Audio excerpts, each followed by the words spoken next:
Wil Haygood, the Butler, a witness to history, the story that inspired the motion picture. Hey, Will, thank you so much for being on again. It's been a while. How are you? It has. So nice to hear from you, Joe, and thank you very much. Yeah, I know. Look, let's first of all, I got to start with why did you do this story? What inspired this story for you? Yes, I was on the Obama campaign plane in 2008, and we had landed in North Carolina. There was Okay. a But rally. do you mind speaking up? Because Yeah, yeah, okay, there you go. Thanks. yeah.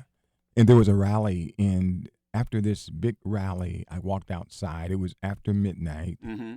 and there were some young ladies, and three of them, and they were crying.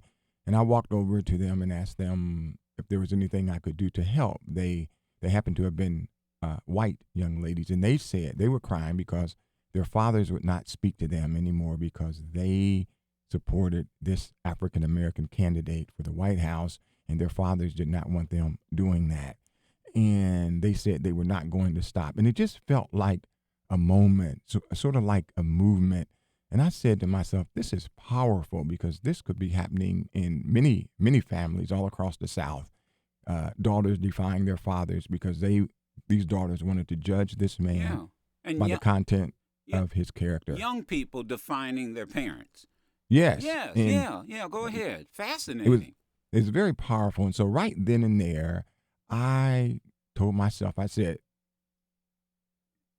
Obama's going to win.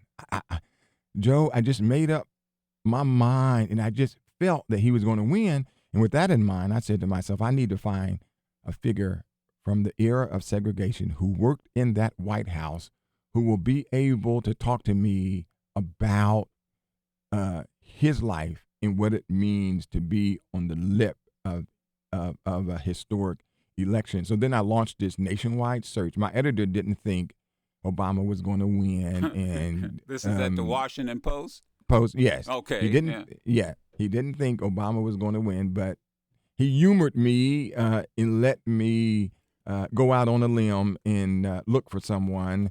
I wanted someone in the White House, African American, and after 2 weeks, and on the 57th phone call, I heard a voice, and I said, "This is Wil Haygood of the Washington Post, and I'm looking for Mr.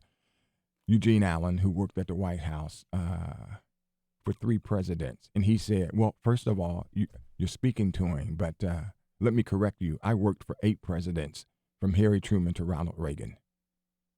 I was stunned, and of course, I rushed right over and spent a lot of time with him and his wife. Now, did you, in putting this together, Will, and we're speaking to Wil Haygood, he is the story that in the book, and we have it in front of us, and we're going to put it on our Facebook, Will, so it's up there now, I would imagine. Our staff's pretty good at this.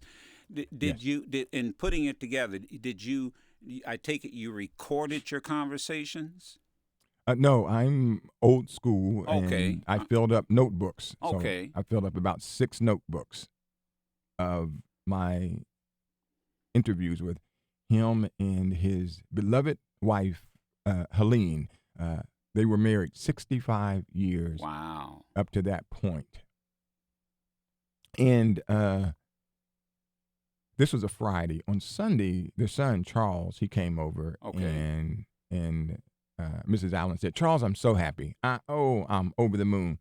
And he said, "Mama, why? What's happened?" And she said, "Well, a writer from the Washington Post came by, and he said he's going to do a story on my husband, your father, Eugene, because he's a true patriot and people don't know his story." And then his mother said, "I'm so at peace now. Everybody, I'm going to go upstairs and I'm going to bed." She went upstairs, Joe. She went to bed and died that night. No. Yes, she did. And the next day was election day. And No. yep, she died the day before, and it was so No. You are heartbreaking. kidding me. Yep. And I mean, and this is the character that Oprah Winfrey plays in the movie. And yep, she died that night, and I felt grief stricken myself. Right. because I wondered if I had asked her too many questions, if I had stressed her out, with my efforts to get the details right.